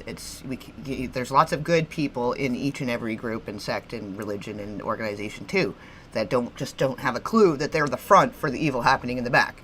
And we can't demonize those people. We can't punish those people for the evil that's happening that they aren't aware of, that they're programmed to not look at, right? So just keep your eyes wide open and let's just focus. Just stay focused on the main thing here. The prosecutors in the United States, like the prosecutors in the United Kingdom, have been remarkably absent in terms of going after participants. Well, and you got to think about it. A lot of people that are doing evil, it's like they've become the evil that trespassed against them. Like, something had happened to them, and then they became that evil. But that doesn't have to be the case. Like, there's a lot of people that had shit happen to them, that evils and harms against them as a kid, but they don't become that evil. They're able to break through that and take their power back and do good and fight for good, you know, alchemize their pain and suffering into a positive. But then there's some people that don't. So, like, you look at the Diddy situation, and Diddy apparently, supposedly, allegedly had been victimized as a child. So he just felt like, well, I already, you know... He's already, like, has no soul. His soul was already ripped from him when he was a child, so what's the point? He may as well be the evil and follow that path, because that's what he was born into and that's all the things that were happening to him. So if he didn't become the evil, he would continue to be victimized. But that's not the case. We can be the ultimate power of good. It's like, well, if you watch Monsters Inc., the laughs and the joy and the positive is 10 times more powerful than the fear and the trauma and the negative, right? So we need to lead by example. We got to be the change we want to see. In the Epstein sex trafficking enterprise. So I don't think that he ought to focus primarily or even in an important way on the prospect of criminal sanctions. I think if he were to come forward, I think that would not be something that exposed him to criminal liability at this point. I mean, you touched on something very interesting there, which is the extraordinary lack of people being brought to account here, with the exception of Epstein and Ghislaine Maxwell. I mean, there is an irony that the only person who is currently... No, and don't even get me started about body mutilation. That's trauma. That's a result of trauma. People that are rejecting body stuff, that's trauma. Like, that's a whole topic for a whole nother day. Languishing in prison in the United States for any of this is a woman. None of the men who we believe participated in this kind of activity with Epstein. Why do you think that's happened? And is it likely to change? I mean, could anything surrounding Virginia Giuffre's death, do you think, recharge an effort to bring accountability? I think realistically it won't. I think that while we've made enormous progress in exposing the evil of sex trafficking, there is still a perception, a bias, if you will, among most of society, including prosecutors, including the media, that looks down on the girls who are trafficked, sense that somehow this must have been their fault in some way. Most of them are people who have had troubled childhoods. They are not the kind of people that prosecutors and people in the media easily identify with them. They don't think of them as their sister, their wife, their mother, their girlfriend. There is a class issue here, and I think that if what happened to Virginia and the many other Epstein victims had happened to professional women, you would have had a very different reaction, a different reaction from prosecutors, a different reaction from the media. And not that I'm against any of that. Like, don't get me wrong, guys. Like, if you're an adult and you want to make a decision and it feels like it's best for you, it's same as, like, people that want to get liposuction or face enhancements, or they want to do medical interventions to feel better. Do what you're going to do as an adult, but I don't like that they're having children making life-altering choices. Like, there's a reason you can't vote and you can't get a tattoo and you can't drink till a certain age, but they've got little kids going through life-altering surgeries and taking all these hormones and medication stuff. I don't think that that's right. I don't believe that that's right. I think that it's all part of the whole medical regime of like, they're just creating more customers, more lifelong customers, you know. And there's there's big budgets that go into making people not feel okay with their bodies, like whether it becomes to beauty or, you know, the beauty industry or just big farm, surgeries, like all of that. Like, we're all put in a place, and there's budgets to make us not feel okay with ourselves, to not feel comfortable in our own skin, and that feel that we need to alter it drastically to feel okay with ourselves. Like, and society kind of makes you have to choose one way or the other. And I feel like in some ways it's an attack against people just being who they are. You know, like, you got to pick one or the other. There's no in between. You can't be whatever. But when you look at, like, the 70s, like, look at David Bowie, man. He was just out there doing his thing, and people loved him. He was a great artist. He was whatever, like, and he was just doing his thing. But he wasn't out here making drastic changes to represent who he wanted to be. You know, so I feel like all of that's sort of gotten taken hold by these big corporations that see that they can capitalize on it. You know, so not that it's a bad thing that if people want to do that. I'm not saying, you know, if you feel like you want to get lip injections or you want to get some kind of body altering thing that will make you feel better about it, that's fine, I guess. But I wish that there was more money put in and people just love themselves the way they are. Just be yourself, love your body as it is, be yourself, because with that too, it's very easily botched too. Like it's very rare that it actually comes out being a successful thing and not causing all kinds of infections and problems later on, and all the stuff they're giving you. You're way more apt to have an early death because of the heart problems and all the other things it brings. And then, here's 27,000 pills. Do you feel better in your body now? But here's 27 pills to stay alive. But do you feel better? And in a lot of cases, they don't. And the suicide rates are higher. The early deaths are higher. There's so much more to that. But that's for a whole other day. So there's no hate. I have no issue with people that want to be one way or the other, or whoever they want to be. Gay, straight, bi, everything in between. No problem. Do you. Totally fine. But we need to stop putting that stuff on kids. Like, orientation, gender, all that stuff. We need to stop slamming kids with having to make those choices as kids. Like, they're not even using the parts yet, and they need to decide which ones they want. That don't even make no sense. So, but that's a whole thing for another day. We're not going to go too far into that, but since it came up. I think that this is one of the tragedies here, and one of the tragedies for our legal system here is that we have devalued the humanity of these young girls and young women. I think one of the things that Virginia was most interested in fighting is giving voice to these children, giving voice to these young women, so that hopefully she could reduce, at least, if not eliminate, the chance that what happened to her would happen to more people. David, do you believe that Epstein took his own life? There's so many conspiracy theories that have whirled around since then. It is inconceivable that all of those things could have happened to allow him to take his own life, but it is even more inconceivable. Well, exactly, Kelly, and you're kind of just thrown to the wayside after they get their money out of it, and they're get you on all these different pills and all this different stuff, but then they just don't care whether it was actually a success or not, and if you're going through pain or if you have infection or all this stuff, because as far as they're concerned, it's just more money for them, right? So that's the problem too, is people that do try to speak out about that kind of stuff are generally silenced and suppressed because it doesn't fit the agenda, right? Like, there's a lot of money put into pushing certain narratives and silencing other narratives. Like, the way that you can promote one thing, you can also pay to demote other things. So I think it's important more people try to speak up about that, and that, have gone through the whole rigmarole and speak out on more on their experiences, because they can't silence everybody, But exactly, there you go, see? Because they don't want people to know. They don't want people to know the horrors of it. They only want to see the good outcomes. They don't want people to realize that there's really bad outcomes with any medical procedure or any medical, like, okay, here's some antidepressants, but side effects may be that you want to kill yourself.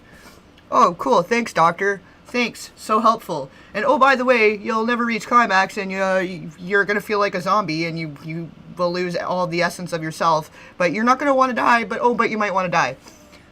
So then no wonder people go and choose street drugs, because street drugs don't make you want to die. Like, we've been doing the whole thing wrong the whole time. Are we ready to do something about it now? Are we ready to change things? Are we ready for progress? Hands up for progress, or thumbs up for progress, whatever, fuck. I'm getting fired up here, but we're just about done this interview, and then I'll be back at, I guess, 7:30 or closer. Maybe I'll switch it to 8, because I got to try to eat in between here, too, but there's another segment I wanted to do tonight. And then I'm also working on the Kanye thing and 27 other thousand things, so eventually we'll get it all out. We're going to make it happen. That this could have been in fact, murder. There's no doubt that there were many rich and powerful people who had an incentive not to see Epstein talk. But the idea that somehow they were able to penetrate the American prison system and without leaving any trace, and to have accomplished this is even more inconceivable to me than the idea that he was allowed to commit suicide. Peter Mandelson, who's the current new UK ambassador to Washington, was a friend of Jeffrey Epstein. Oh, the West Memphis 3 thing, I talked more about that in, that's when they kind of caught up with me, and the Dark Hollywood thing wasn't working as well as being a truth undercover. I went deeper into that in the part 2 of Winona Ryder, but I touch on it in the Johnny Depp and Winona Ryder videos if you want to check those out. But he's an interesting guy. I don't know. He's kind of a mixed bag, kind of a gray area. I would need to do more research about that to know for sure and what to say exactly about Damien Echols. But I do have some opinions about the case itself and what really went down with those kids. But that's gonna be for another day too. That's a whole rabbit hole all on its own. Do you think that people in his position should be asked difficult questions about exactly what they knew and when they knew it? Because it seems like everyone who moved in his orbit has thrown their hands up and gone, I had no idea. All right. Well, I think that he had a lot, as we were talking about before, a lot of people that he had connections with. And some of those people, I'm sure, those connections were innocent. Some of the people, they were not. I do think that people who had a lot of contact with Jeffrey Epstein have questions that they should answer.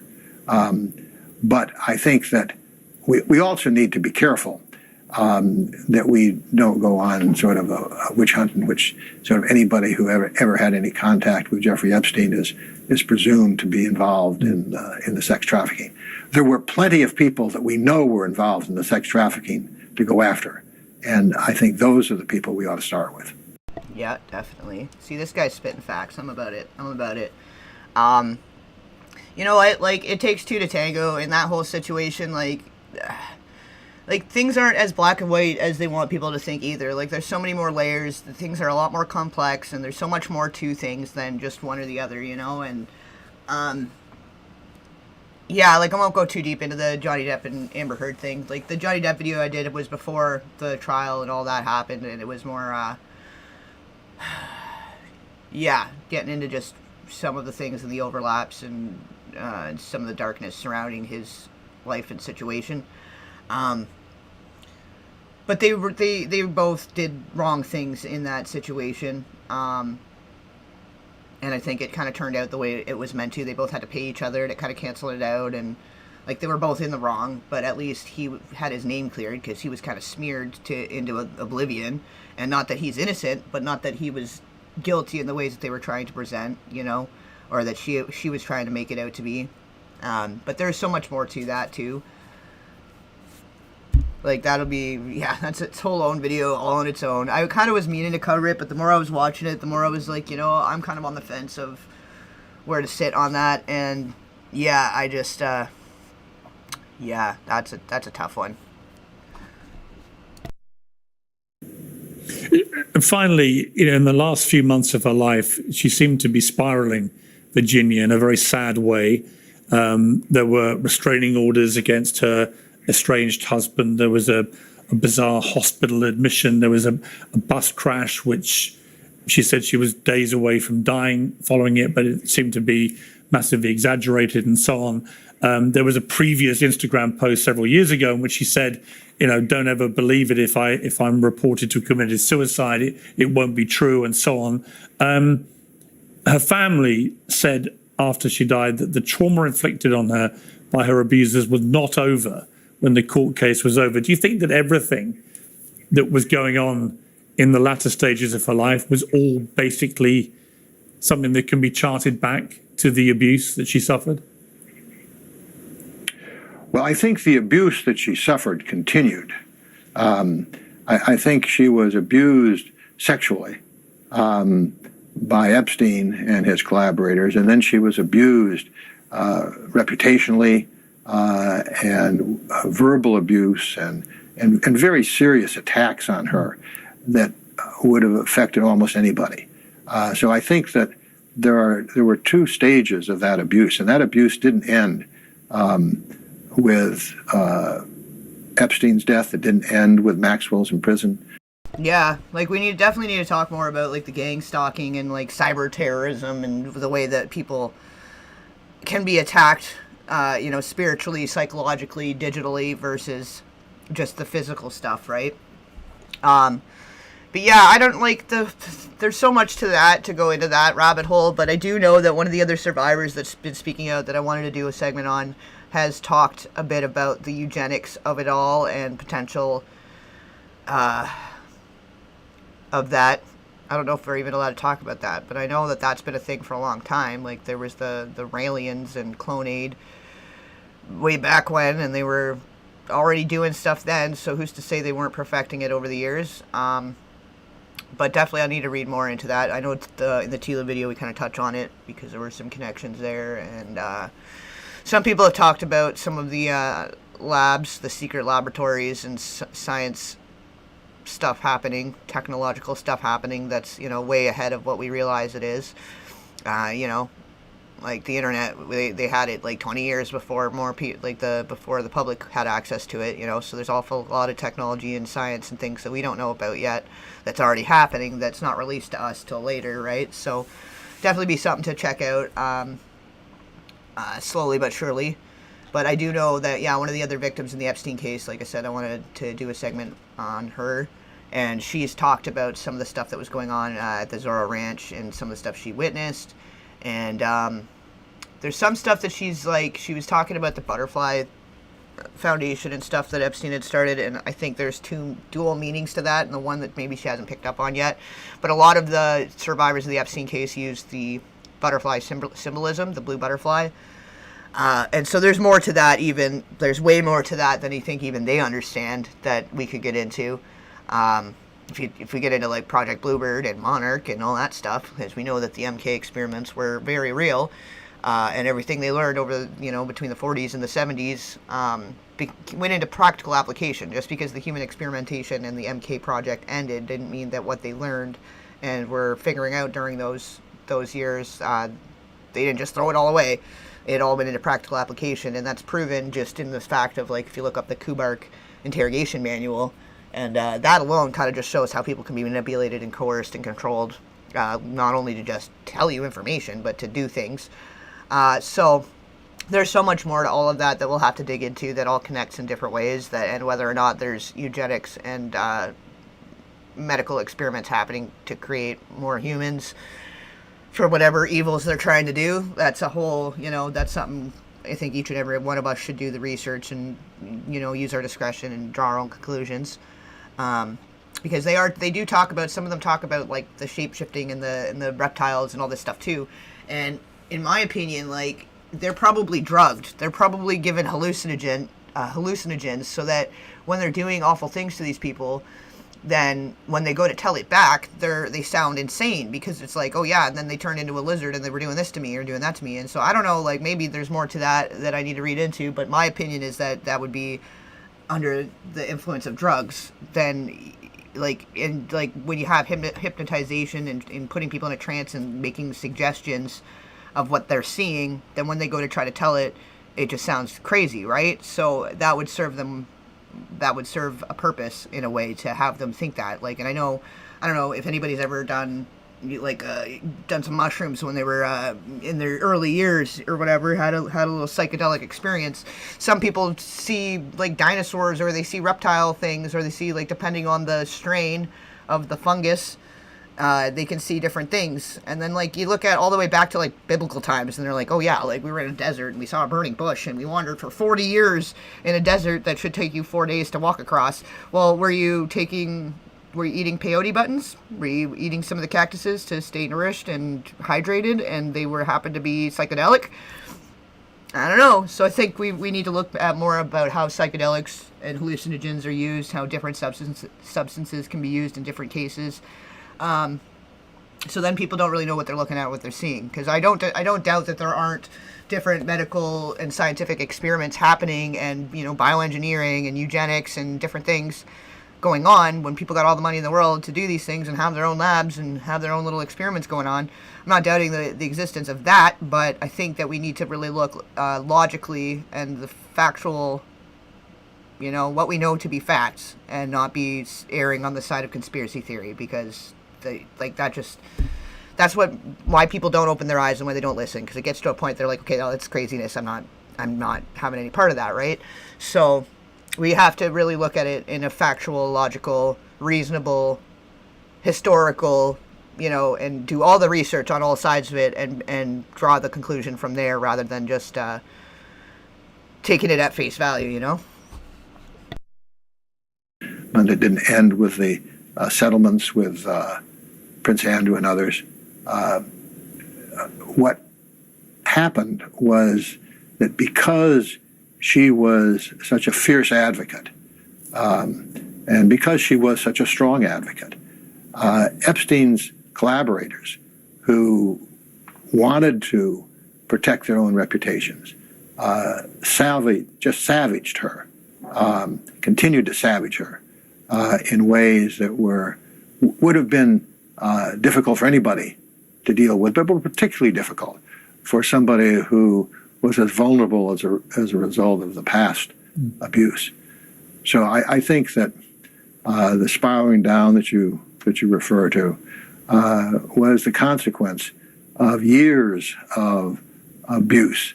Well, and there could be technical glitches and corruption of video files, and there's different things that could explain those things too, right? So I rather I err on the side of things that I could know and say are facts, based on historical evidence, based on research, based on, going down the line.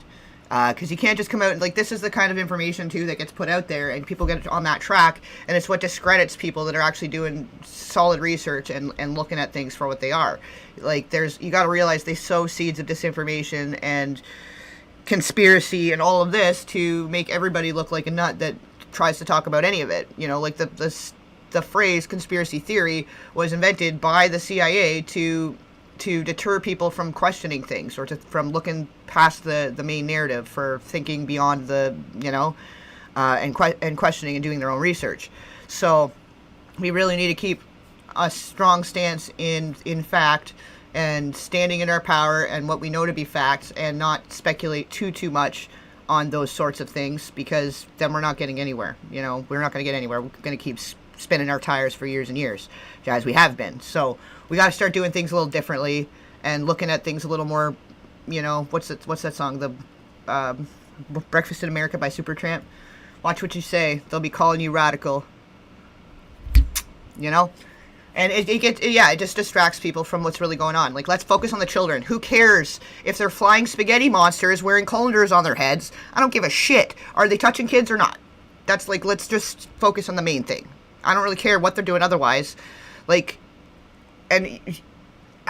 not going to go too far into that. We've got a couple minutes left of this video, and then we're going to be back in a couple hours for the next segment that I've been trying to get going all week, and things keep happening. But, have an open mind, keep your eyes wide open, but, do the research. Do the research. Don't just read one thing or see one post or one little video and then start saying things about it and drawing conclusions on that. Read more, and then read more, and then when you think read some more. When I'm doing videos and when I'm doing research, I'm reading all the articles, I'm watching all the interviews, I'm reading all the books, I'm looking at every single thing to do with it, and then some. And then I go back and I cross-reference everything, and I go over and over and over that same research before I decide what is a factual thing that I should say in that situation. You know what I mean? And that's how we need to be. We don't need to just take a headline and be like, oh, this is what I heard. Or take one article or one interview or one thing that somebody said and it's like, oh, well, this guy said this, so this must be true. Well, let's all do our research. Let's keep our thinking caps on. Let's keep our eyes wide open. So we need to not get confused and lost in the sauce. Overall, it's the children that matter most. So we need to just focus on the main thing. Because whether or not there's reptilians or clones or any of that other stuff, none of that matters. Are they touching kids or not? Because I don't give a shit if those things exist, if they're not doing bad things. You know what I mean? So let's just focus on the people that are doing the bad things and exposing the bad things, right? Not only by Epstein, but by others, and not only physical abuse, but emotional and reputational abuse. So I think that the family said it well when they really described this as ultimately just being too much pain, too much torment for her to continue to deal with. incredibly sad end to a very sad and tragic life, and with so little accountability. Tragic, but also inspirational. Yes. I think that I think we want to recognize the tragedy. I think we want to recognize the unfairness. I think we want to use this to rededicate ourselves to attacking the sin that brought her down. But I think we also need to recognize her courage, her accomplishments, and, as I said, the triumph of the human spirit that she represented. And David, just finally, one last question. You have recently hit Boeing with a wrongful death suit spurred by the suicide of a whistleblower called John Barnett, who worked for them for 30 years. Well, like I said, I'm aware that people are talking about it.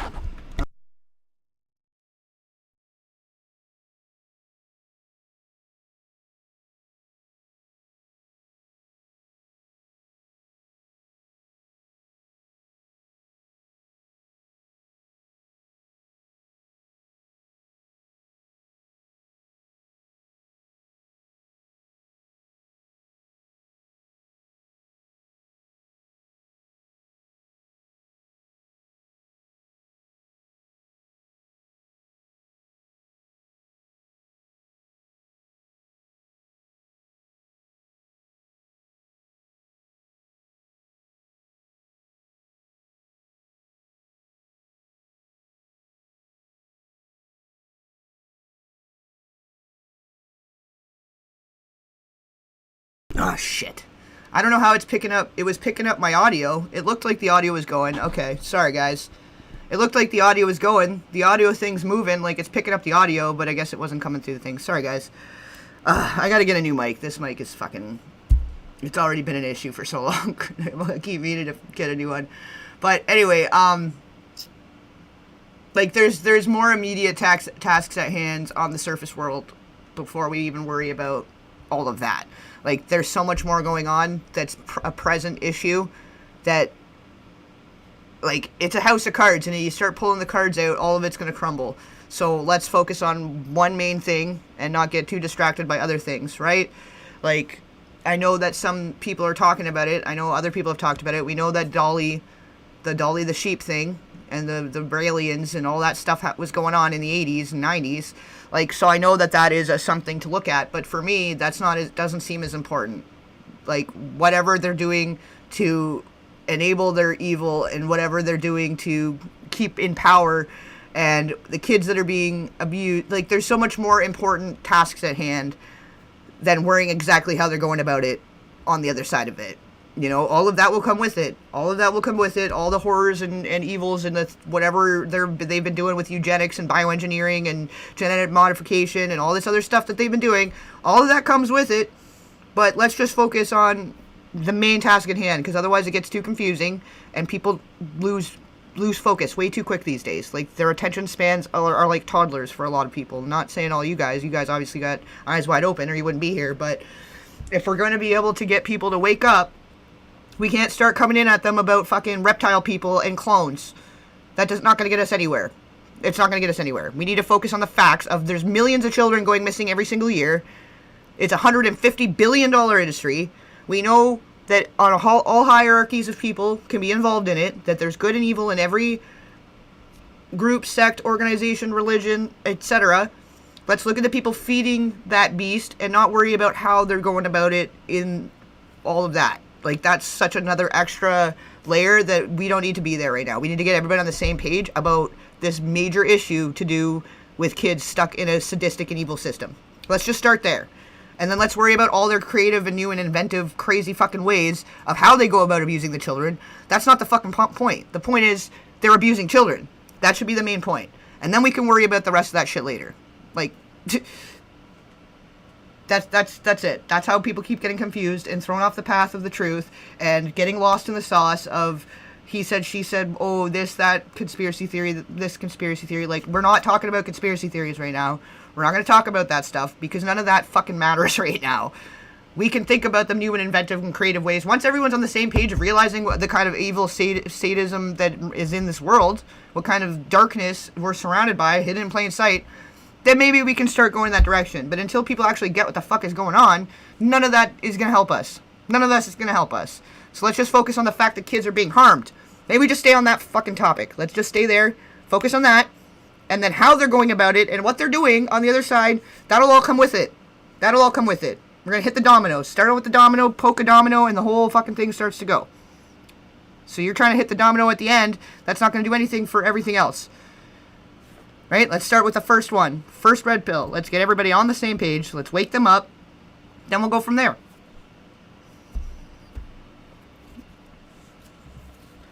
That's fine. If that's where you want to go with your research and that's what you want to focus on, I'm not saying you can't do that. If that's where you want to go and what you want to focus on, great. But I'm not going to. I'm going to keep trying to wake people up just to the fucking ABC of it all, and then we can wait and get to the XYZ when everybody's there, when everybody's starting to get fired up and woken up to like what's actually going on in the world. Because you can't come slamming them with XYZ when they don't even know the ABC yet. It's great that you've done all the research and you've got to that point and you're there and you want to understand it and you want to know all the ins and outs of all the inventive and creative ways that they've gone about enslaving and abusing society. Fine, but we need ABC. We need to take them through the alphabet A, B, C, D, E, F, G.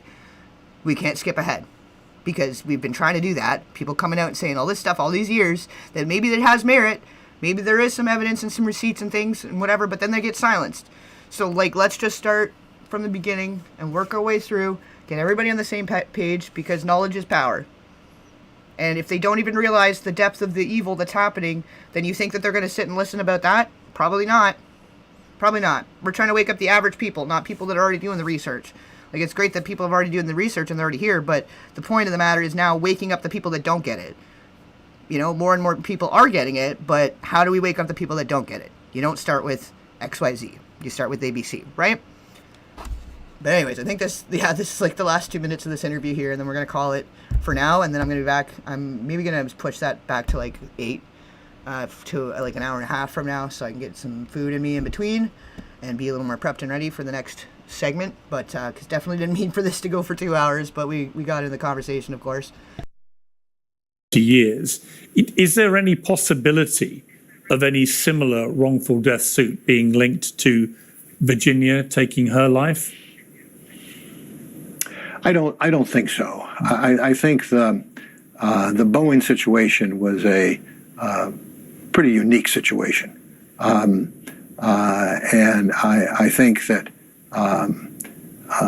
here it would be very hard to single out, any individual other than Epstein himself, perhaps, and he has already gone to his reward. So I think that it is very unlikely there would be any wrongful death suit. It would not be the kind of suit that I would feel was strong enough to bring. David Boyce, thank you so much for your time today. It's as you said, very sad. Thank you very much. Good to talk to you. Yeah, I really appreciate it. Yeah, that was great, though. That was a great interview. Probably could have stayed a little more on task there, or on topic, but it's all right. There's lots to talk about and to get caught up on, so no worries. But yeah, I'm glad that he's speaking up for her and demanding that somebody take some accountability and apologize, since she's not going to get it from the others, from Epstein or Jean-Luc Brunel, that maybe did or did not kill themselves. Who knows? But yeah, no, so, like, let's just stay focused. Like, exactly, a lot of people still think that CPS and, like, a lot of people don't understand how corrupt everything is just within the society's hierarchy.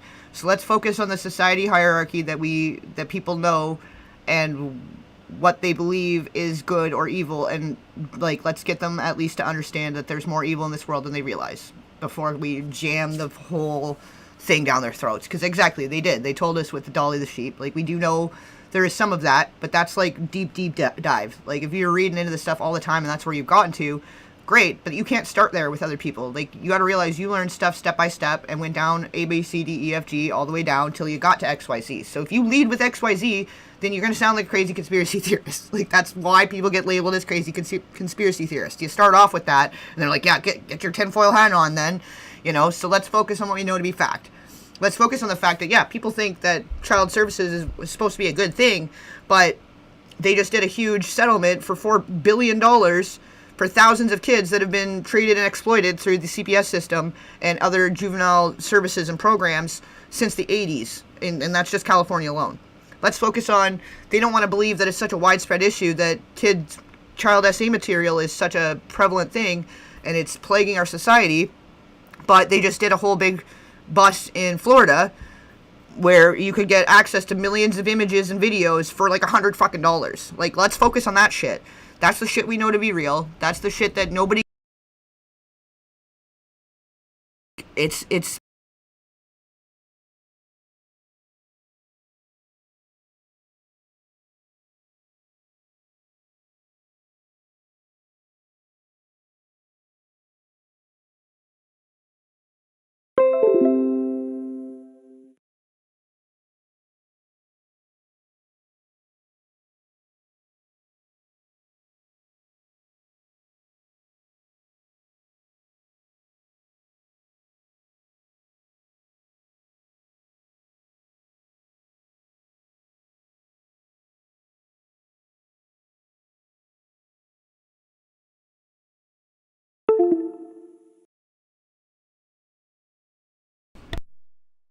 Okay, can you hear me now?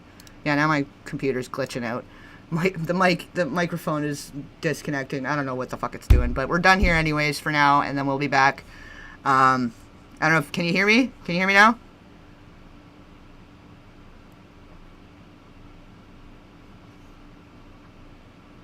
Yeah, no, it's my... I've been having technical issues off and on this last couple weeks as well, but we're getting through it. Troubleshooting 101. Okay, anyways, yeah, so we're going to leave it at that, and I'm going to be back in a couple hours anyways for another segment this evening. So yeah, make sure to like, share, and subscribe, and I'll catch you on the flip side. I'm going to do something fun with that. Anyway, alright, I'm out of here.